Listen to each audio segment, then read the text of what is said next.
Hello, and welcome to the Coffee Verse.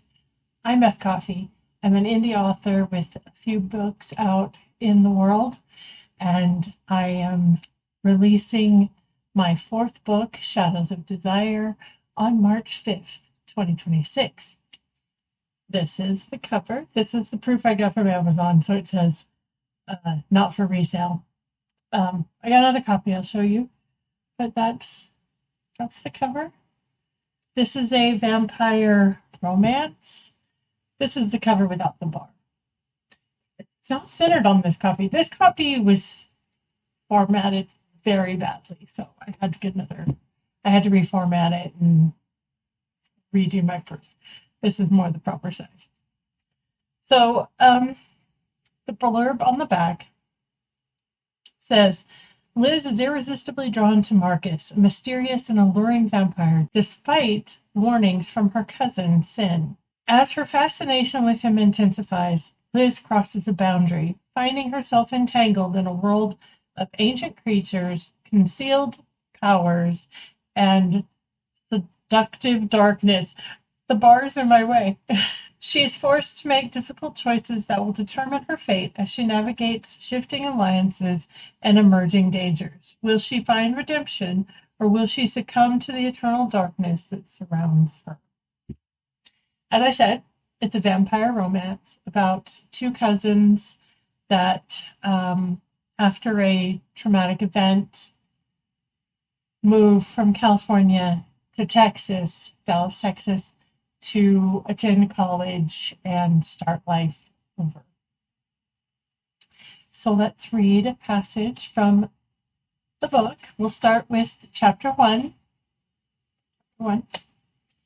The very first paragraph. The wind whirled around me, sending my long chestnut hair into a wild dance as I took one last look at the house where I'd grown up.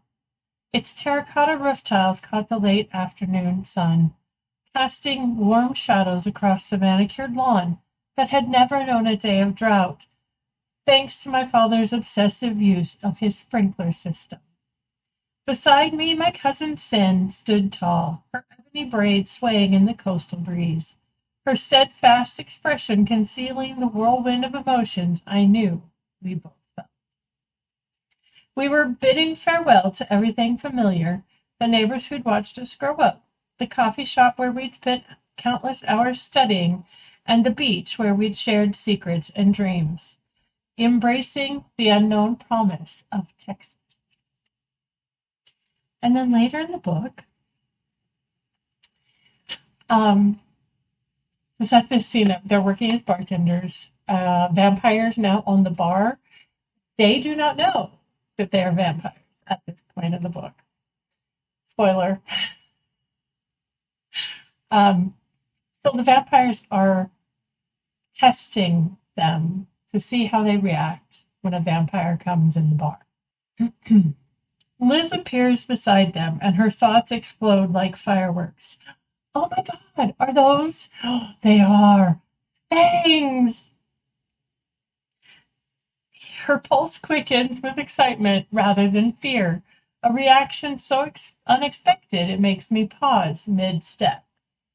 This is from the POV of one of the vampires. Actually, Liz says, tilting her head to expose her throat. I don't mind. The stranger's eyes gleam with interest, but Francis is already moving, shouldering past a cluster of dancers. His mind screams in panic. No, not her. She doesn't understand. Liz, what are you doing? He positions himself between her and the stranger. It's okay, Francis. Her thoughts carry memories I can see. A fancy hotel room, pain lancing through her neck, terror mixed with something else. I've been with a vampire before. I know what it feels like. And that's all I'm going to read. There's more. But... So that's my vampire romance. It's 162 pages, 6x9. It's spicy. There is spice on the page. My next book, I don't know if I'm going to do spice. We'll see.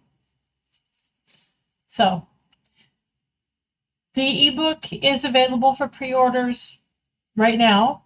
The paperback, and it'll go into Kindle Unlimited on March 5th. Thanks for watching. Bye.